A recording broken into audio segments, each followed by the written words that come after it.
ბატონ დავით გორგიშვილი, რომელიც არის ჩვენი დეპუტატის შიოსნი.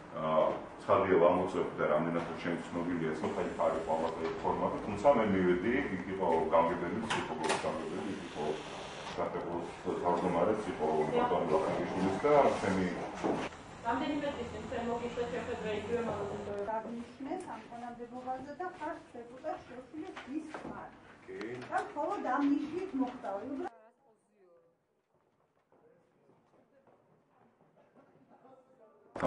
Ლოქს რეალურად სამი დეპუტატის ახლობლები ჩაცავები ინიშნებიან თანამდებობებზე და ცხადია იმის ხარჯზე რომლებას თავისუფლდება. ამის გარდა არის სხვა შემთხვევების და აგერ მოგახსენებთ ყველაფერს დავიწყებთ. გორით, სადაც გორის ინფრასტრუქტურის სამსახურის უფროსი ნუგრი აბალაკი განთავისუფლდა იმისათვის, რომ დანიშნულიყო ბატონ დავით გორგიშვილი, რომელიც არის ჩვენი დეპუტატის შიოსვლის სინდესის ქმარი. თუ სურვილი ექნება ბატონ ბარნოს, მე დაუჯდები დებატებში ბატონ გუბერნატორს და ყველა საკითხზე პირდაპირ ეთერში გავცემ პასუხს.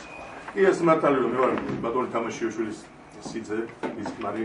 მე დავწერე ჩვეულებით განცხადება ამ თანამდებობაზე რომ დამაყობილიყო ჩემი მოთხოვნა ამაზე და ჩვეულები როგორც რიგითი მოგოლაკი ისე დამიკმაყოფილებს ეს მოთხოვნა. არაფერ შუაში არ არის აქ ნაცნაური კავშირი. ყველა შეგიძლიათ ყველა თემაზე შეკითხვა დამისვათ შემიძლიათ ჩემი კომპეტენციის ფარგლებში ყველას. მანამდე რა გამოცდილება ჰქონდათ სადმუშაოდ? ელემენტარული, ახლა მე არ დავიწყე ჩემი გამოცდილებაზე ლაპარაკს.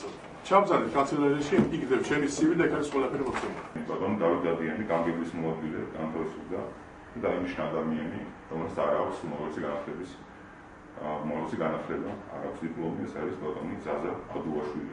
ზაზა აბდულაშვილის დიპლომი აქვს და მე შემიძლია წარმოვიდგინო ამ შემთხვევაში სამსახურს და არა გუბერნატორს. რა განათლება გაქვთ?